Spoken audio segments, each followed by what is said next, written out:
But just to be precise, is Saudi Arabia abandoning any possibility of a nuclear option? Wolf, I would not discuss these things in a public forum, certainly not on television. The Kingdom of Saudi Arabia is committed to two things. I always say two things we do not negotiate over: our faith and our security.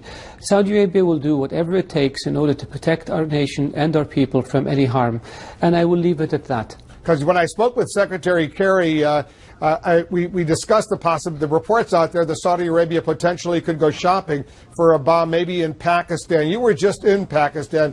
Did you discuss nuclear cooperation with the Pakistanis? I discussed the bilateral relationship with Pakistan, which is a strategic one. We discussed the regional situation. We discussed ways to promote security and stability in the region. And we discussed the negative and aggressive Iranian interference in the affairs of the region. So the issue of Pakistan potentially providing nuclear technology to Saudi Arabia, did that come up?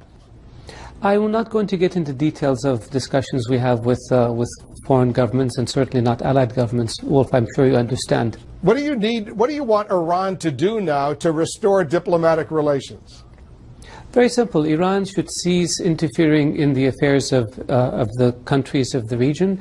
Iran should cease to support terrorism. Iran should cease to assassinate diplomats and blow up embassies. Iran should cease to support militias whose objective is to destabilize countries in the region. Iran should cease its policy of negative propaganda in the region. Other than that, things should be fine with Iran. Are you okay with the billions of dollars that Iran is about to get as a result of the nuclear deal? Wolf, I think most countries in the world are not okay with it. I think most countries in the world are concerned that Iran will use these funds in order to fund its nefarious activities rather than use them to develop its country and improve the living standards of its people. I hope I'm wrong. Foreign Minister, you write in the New York Times about how Iran is promoting terrorism, but for you this is also very personal, and you mentioned this in the article. The Iranians, through an agent in Washington, tried to kill you. Do you have confidence that this Iran deal now will work and that you no longer will be on their hit list? Wolf, I've said before when you asked me about this question that this is not personal. This is not about me. This is about my nation. This is about my region. This is about a country that has been aggressive in its policies, that has had no inhibitions in using terrorism.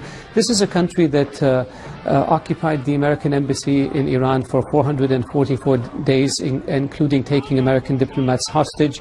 This is a country that has blown up the American embassy in Beirut, killed the U.S. Marines at Beirut International Airport, killed French soldiers in Lebanon. This is a country that has blown up embassies, that has assassinated diplomats, including 3 Saudi diplomats in Thailand.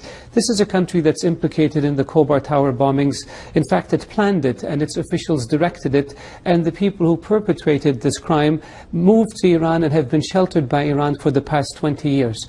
This is a country that has no inhibitions about engaging or supporting terrorism, death and destruction. This is a country that has provided troops and recruited troops in a sectarian war in Syria that has allowed Bashar al-Assad to murder more than 250,000 of his people and to render 12 million of them refugees or displaced persons. So you put all this together, that's where the problem is, and that's where the lack of confidence is. It's not about me.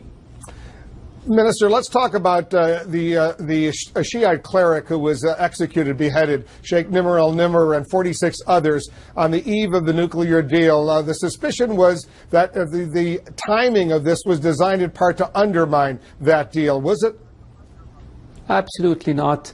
Nimr al-Nimr is not a religious scholar. He's a terrorist. The Foreign Minister, is that the Saudi Arabia beheadings is what ISIS does. They behead individuals as well, and there's been a negative light shined on your country as a result. Any second thoughts? Well, Wolf, I think people tend to be too superficial. We have the death penalty, so does the United States. If we were to use the same methods that the United States uses, and then tomorrow ISIS decides to use those same methods, does that mean that they got it from us? Does this mean we have to change our method again?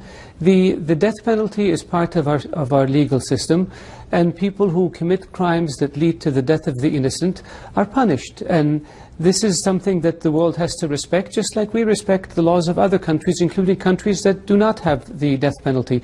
With regards to the numbers, the 47 people who were put to death, I think that if a United States Air Force had bombed 47 ISIS members, including those who decapitated and killed the Americans,